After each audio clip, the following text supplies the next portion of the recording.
16 वर्षों के बाद होगा ग्रहों का महासंगम, जो निश्चित रूप से समस्त राशियों को प्रभावित करने वाला है। विशेष संयोग बड़े लाभ दे सकते हैं। कहीं न कहीं से ये जो परिवर्तन हो रहा है, ग्रहों का राशि परिवर्तन तथा ग्रहों की स्थितियां निश्चित रूप से समस्त राशियों को विशेष रूप से प्रभावित करने वाली। जय श्री गणेश, नमस्कार। मैं आचार्य संजय द्विवेदी। मेरे समस्त प्रबुद्ध दर्शकों का मेरे चैनल पर हार्दिक स्वागत है। आज मैं कर्क राशि के लिए इस विशेष स्थिति का, इस विशेष परिवर्तन का, इस महासंयोग का क्या प्रभाव मिलने वाला है, कहां पर आप कितना लाभ ले पाएंगे, कहां पर समस्या आ सकती है, उसका क्या निराकरण है, संपूर्ण विश्लेषण मैं पूर्ण तर्क के साथ करने जा रहा हूं। प्रिय दर्शकों, ये राशिफल आपके चंद्र राशि पर आधारित है, अर्थात आपकी जन्म कुंडली में यदि 4 नंबर में चंद्रमा विराजमान है तो आपकी कर्क राशि। जिन जातकों का कर्क लग्न है वो भी इस राशिफल से लाभ ले सकते हैं। कर्क राशि के लिए यदि हम 16 दिसंबर से ग्रहों की स्थितियां देखते हैं तो 16 दिसंबर के बाद तृतीय भाव में केतु होंगे, चतुर्थ में शुक्राचार्य अति प्रबल अवस्था में होंगे, पंचम भाव में मंगल होंगे, षष्ठम भाव में जहां पर धनु राशि वहां पर सूर्य का गोचर प्रारंभ हो चुका होगा तथा यहां पर पहले से ही बुध का गोचर चल रहा है। इसी प्रकार से आपके अष्टम भाव में शनिदेव का गोचर है, नवम भाव में राहु का गोचर चल रहा है तथा इसी प्रकार से आपके दसम भाव में गुरुदेव बृहस्पति का गोचर चल रहा है। मुख्यतः यहां पर बड़े ग्रहों को हम लोग लेकर चलेंगे, क्योंकि कर्क राशि के स्वामी चंद्रमा है जिनका नित्य परिवर्तन होता है। तो लेकिन कुछ विशेष यहां पर योग इसलिए भी बनने वाला है क्योंकि चंद्रमा की राशि कर्क राशि गुरुदेव बृहस्पति की उच्च राशि है। कर्क राशि के लिए गुरुदेव बृहस्पति का गोचर दसम भाव में चल रहा है, जो अत्यंत प्रबल है। मंगल की राशि में होकर, केंद्र के भाव में होकर यह अत्यंत प्रबल लाभ देने वाले। इनका सीधा चतुर्दशम का संबंध लग्न से है, जो आपके लग्न को प्रबलता देने वाला है। तो बहुत सारी समस्याओं को तो यहां पर गुरुदेव ही निराकरण कर देंगे। उसके साथ ही साथ इस माह में अथवा जब जब भी गुरु के साथ चंद्रमा केंद्र के भाव में होंगे, दृष्टि प्रभाव में होंगे अथवा युति प्रभाव में होंगे, तो ये गजकेसरी योग बनेगा। क्योंकि यहां पर गुरुदेव प्रबल अवस्था में, ये गजकेसरी निश्चित रूप से कर्क राशि के जातकों को बड़ा लाभ देने वाला है, क्योंकि लग्न के स्वामी है। यहां पर गुरुदेव बृहस्पति आपके भाग्य के स्वामी होकर गोचर कर रहे हैं। तो लग्नेश और भाग्येश का जब भी एक समन्वय होगा, ये विशेष रूप से लाभकारी होने वाला है। आपके मानसिक, आपके शारीरिक, आपके अर्थव्यवस्था में जो समस्याएं हैं उनका निराकरण करने का ये समय है। अब गुरुदेव बृहस्पति से ही प्रारंभ कर लेते हैं। गुरुदेव बृहस्पति जब कार्यक्षेत्र के भाव में होंगे तो कार्यक्षेत्र को प्रबल करेंगे, विस्तार दे देंगे। यद्यपि यहां पर शनिदेव का प्रभाव कहीं न कहीं से कार्यक्षेत्र में कुछ निर्बलता भी देने वाला होगा। यहां पर ढैया का प्रभाव चल रहा है, जो कि अगले 2 वर्ष तक शनिदेव कहीं ना कहीं आपको बहुत कुछ सिखाने वाले। परंतु यहां पर गुरुदेव जब तक यहां पर गोचर करेंगे तब तक बहुत कुछ संतुलन की स्थिति बनी रहेगी। उतार चढ़ाव भी उतना आपको प्रभावित नहीं कर पाएगा, नकारात्मकता नहीं दे पाएगा। अब गुरुदेव बृहस्पति आपके कार्यक्षेत्र को विस्तार दे देंगे, कार्यक्षेत्र में प्रगति कराएंगे, कार्यक्षेत्र में लाभ देंगे।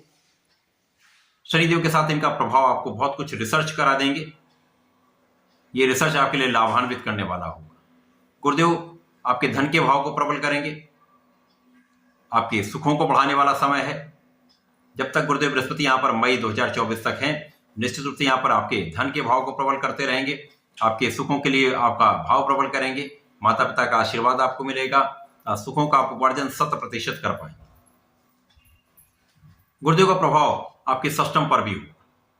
षष्ठम भाव जहां पर सूर्य और बुध का गोचर चल रहा है, यहां पर बुध द्वादश के स्वामी है अर्थात पराक्रम के स्वामी।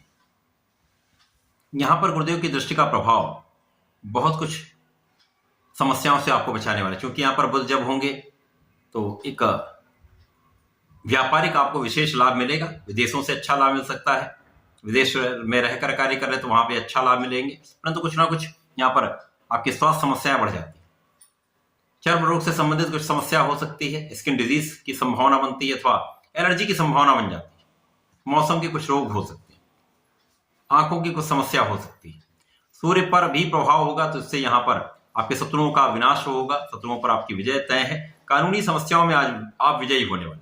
तो बहुत कुछ यहाँ पर आप देखिए, जहां पर आप कानूनी समस्याओं में परेशान हो रहे थे अथवा कहीं ना कहीं ऐसा कोई विवाद, कोई समस्या, कोई शत्रु आपको परेशान कर रहा था, आपके लिए कहीं ना कहीं समस्या उत्पन्न कर रहा था, वहां पर बहुत कुछ अंकुश लग जाए, उन समस्याओं पर आपका पूर्ण नियंत्रण हो जाए। तो ये अत्यंत प्रबल अवस्था है। अब यहाँ पर धन भाव के स्वामी सूर्य होंगे, सूर्य का त्रिक भाव में कोई नकारात्मक प्रभाव नहीं मिलता है, परंतु कहीं ना कहीं धन की कुछ निर्बलता होती है। सूर्य जब तक यहाँ रहेंगे कहीं ना कहीं धन का संचय आप उतना नहीं कर पाएंगे, बिना कारण से धन का व्यय होता है। धन के अपव्यय को आप रोकिए। सिर दर्द की समस्या हो सकती है, यहां पर आपको बहुत ध्यान रखना होगा। यहां पर यदि हम देखें तो राहु आपके भाग्य भाव में होकर निश्चित रूप से आपके भाग्य को बाधित करेंगे। कर्क राशि राहु की अत्यंत प्रिय राशि, यहां पर राहु का प्रभाव आपके लग्न पर है, तो यदा कदा ये आपको कष्ट देते रहेंगे, मानसिक समस्याएं उत्पन्न करते रहेंगे, पीठ पीछे शत्रु बनाते रहेंगे, भ्रम की स्थिति उत्पन्न करेंगे, आपके लिए कहीं ना कहीं एक अपयश का कारण भी बनेंगे। परंतु गुरुदेव का प्रभाव बहुत कुछ बचाने वाला है। तो लाभ क्या है, जो राहु के नकारात्मक प्रभाव है वहां पर गुरुदेव का प्रभाव उसको बहुत कम कर देगा। उन स्थितियों आपको निकाल कर गुरुदेव अलग कर देंगे, नकारात्मकता से आपको बचा लेंगे। इसी प्रकार से राहु का प्रभाव आपके जब स्वास्थ्य समस्याएं करेगा, मानसिक समस्याएं देगा, तो आप उतना परिश्रम नहीं कर पाएंगे। जब आप उतना परिश्रम नहीं कर पाएंगे तो कार्य क्षेत्र में कहीं ना कहीं बाधाएं, समस्याएं उत्पन्न होती, कार्य क्षेत्र में भी कहीं ना कहीं से आपके लिए कुछ ना कुछ विरोधाभासी चीजें होती रहती। साथ ही साथ राहु का प्रभाव आपके पंचम भाव पर होगा, जहां पर मंगल पर पहले प्रारंभिक समय में प्रभाव होगा। अब मंगल चूंकि यहाँ पर पंचम के ही स्वामी है तथा आपके कर्म के स्वामी है, तो राहु का प्रभाव आपके कर्म को बाधित करता है। जैसा मैंने कहा, यहाँ पर कार्य क्षेत्र में कहीं ना कहीं कोई ना कोई विरोधाभासी चीजें होती है, कोई ना कोई विरोधी उत्पन्न हो जाता है, कोई ना कोई शत्रु आपको यहाँ पर समस्या करने लगता है। तो यहाँ पर बहुत कुछ गुरु का प्रभाव, शनि का प्रभाव नियंत्रण कर रहा है। इसी प्रकार से पंचम भाव पर राहु का सीधा प्रभाव जो आपके ज्ञान शिक्षा के भाव को निर्बल कर रहा है, संतान के स्वास्थ्य को निर्बल करता है, संतान से कहीं ना कहीं कुछ कष्ट की स्थिति होती है। तो यहाँ पर प्रेम संबंधों के लिए बिल्कुल अच्छा समय नहीं है, भटकाया हुआ समय। तो यहाँ पर इस भाव पर किसी शुभ ग्रह की दृष्टि का प्रभाव भी नहीं है, न ही कोई यहाँ पर एक शुभ ग्रह गोचर कर रहा है, जिसके कारण ये समस्या तो निश्चित रूप से होने वाली है। इस पर आपको ध्यान देना होगा। परंतु जैसे ही यहाँ पर शुक्राचार्य का परिवर्तन आपके पंचम भाव में होगा, दैत्य गुरु शुक्राचार्य जब यहाँ पे जाएंगे तो शनिदेव से सीधे दृष्टि प्रभाव में हो, तो कहीं ना कहीं शनि और शुक्र का प्रभाव इस भाव के प्रभाव को बढ़ाने वाला। तो यहाँ पर 100% आपके शिक्षा ज्ञान का भाव कुछ प्रबल हो जाएगा, उससे आपको लाभ मिलने लगे। कुछ अवरोधों के बाद भी कुछ आप अच्छा कर पाए, संतान के स्वास्थ्य में जो निर्बलता चले तो उसमें सुधार हो जाए। इसी प्रकार से जब मंगल का परिवर्तन आपके षष्ठम भाव में होगा तो पंचम के स्वामी होगा, जब षष्ठम में आएंगे निश्चित रूप से कहीं ना कहीं ये पंचम भाव सर्वाधिक निर्बल होगा, क्योंकि यहां पर कोई भी ऐसा ग्रह नहीं जो बहुत इसको प्रबलता प्रदान कर रहा है। शुक्राचार्य भी राहु के मित्र हैं, तो यहां पर एक भटकाव की स्थिति उत्पन्न होती है। अब यहां पर गुरु के प्रभाव में मंगल होंगे, सूर्य होंगे तथा बुध।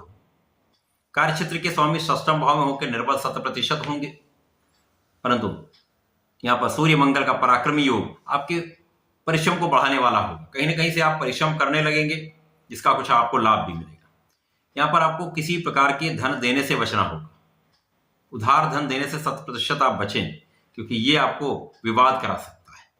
हाँ, यदि आप लोन लेने का प्रयास कर रहे हैं, ऋण लेने का प्रयास कर रहे हैं, तो इसमें आपको सफलता भी मिलेगी। संपूर्ण शासन सत्ता से, सरकारी तंत्र से आपको संपूर्ण लाभ प्राप्त होने वाला है। बहुत आसानी से आपके लिए ये कार्य हो सकता है, उसका सदुपयोग करेंगे तो लाभ की वृद्धि भी। अब जैसे जैसे इस चक्र को हम देखते हैं, तो यहां पर सूर्यदेव का परिवर्तन सप्तम भाव में होगा तो ये अच्छी अवस्था में आ जाएंगे, यहां से आपके लग्न को प्रबलता देंगे। तो जो मानसिक द्वंद्व चल रहा है, जो मानसिक वेदना चल रही है, वो कम हो जाएगी। एक माह के लिए जब जनवरी से फरवरी के बीच में सूर्यदेव आपके अष्टम भाव में शनि के साथ रहेंगे, यहां पर कष्ट बढ़ेगा, यहां पर कार्य में भी समस्या, जो उच्चाधिकारी हैं उनसे भी नहीं बनेगी, मतभेद होंगे। आपके साथ में कार्य करने वाले जो सहकर्मी, उनके साथ भी समस्या होगी। कहीं ना कहीं कार्यक्षेत्र आपका निर्बल होगा, पिता के स्वास्थ्य में समस्या हो सकती है, पिता के साथ दूरी हो सकती है। तो ये समस्याएं यहाँ पर होने वाली। उसके पश्चात जब ये भाग्य भाव में जाएंगे, उसके बाद कर्म भाव में जाएंगे, उसके बाद लाभ भाव, तो ये अत्यंत विशिष्ट रूप से आपको लाभ देने वाला होगा। ढैया के प्रभाव होने के बाद भी, अवरोधों के बाद भी आप सफलता प्राप्त करेंगे। यहाँ पर भाग्य का संपूर्ण साथ भी मिले, संपूर्ण सफलता भी आपको प्राप्त होगी, प्रगति अवश्य होगी। मंगल जब आपके सप्तम भाव में आ जाएंगे तो यह अपनी उच्च राशि में होंगे, सर्वाधिक लाभ की स्थिति बनेगी। यहाँ पर जीवन साथी के साथ सामंजस्य रख लेंगे तो पार्टनरशिप में भी आपको अच्छा लाभ मिलेगा, जीवन साथी से भी आपको लाभ मिलेगा, तो आपके लग्न को बहुत ऊर्जावान बना देंगे। केवल यहाँ पर अपने क्रोध पर नियंत्रण रख लीजिए। यद्यपि ये गुरु के प्रभाव में भी होंगे तो यहाँ पर सर्वाधिक पराक्रमी, सर्वाधिक लाभकारी, धनदायक योग बन जाएगा। मंगल का प्रभाव आपको ऊर्जावान भी बनाएगा, आपको धनवान भी बनाएगा। तो ये आगे का समय आपके लिए अत्यंत श्रेष्ठ समय रहना। आगे के 5-6 माह, जिसमें एक माह कुछ कष्टदायक है, जनवरी से फरवरी का माह केवल कष्टदायक, उसके पश्चात आगे के 5-6 माह आपको विशेष रूप से लाभ दे सकते हैं। यहाँ पर सोच विचार कर यदि आप कार्य करेंगे तो निश्चित रूप से लाभकारी समय। शुक्राचार्य भी उसके पश्चात आपके सप्तम भाव में जाएंगे, तो जो ग्रहों की स्थितियां बन रही हैं वो विशेष रूप से लाभकारी हो। अपने कार्य में निष्ठा रखिए, कार्य पर नियंत्रण रखिए, अनावश्यक विवाद से बचेंगे तो निश्चित रूप से ये आपको समय लाभकारी है। क्योंकि शनिदेव आपको बहुत सिखाने वाले, आपके अनुभव में वृद्धि करने वाले, तो आपके पंचम को कहीं ना कहीं ये प्रबलता प्रदान कर रहे हैं। अचानक कहीं ना कहीं से आपके लिए धन की व्यवस्था कर रहे हैं, तो कष्टों के होते हुए भी, अवरोधों के होते हुए भी, अपव्यय होते हुए भी कहीं ना कहीं एक भाग्य का साथ भी मिलेगा, साथ ही साथ आपको धन का भी लाभ मिलता है। बहुत कष्टकारी समय नहीं रहे। तो आगे के 5-6 माह आपके लिए विशेष लाभकारी, इस समय का आपको लाभ लेना चाहिए। कर्क राशि के जातकों को नियमित रूप से भगवान सूर्यदेव को जल देना चाहिए। इन विशेष परिस्थितियों में जब शनि की ढैया चल रही हो, आपको संकट मोचन के क्षण में उनके चरणों में रहना चाहिए। प्रत्येक मंगल शनिवार को यदि हो सके सुंदरकांड का पाठ कर लें, हनुमान अष्टक का पाठ कर लें, या माह में एक बार भगवान संकट मोचन को चोला चढ़ा दें। विशेष लाभकारी समय होता है। इसका संपूर्ण उपयोग करें, लाभ लें। धन्यवाद, नमस्कार।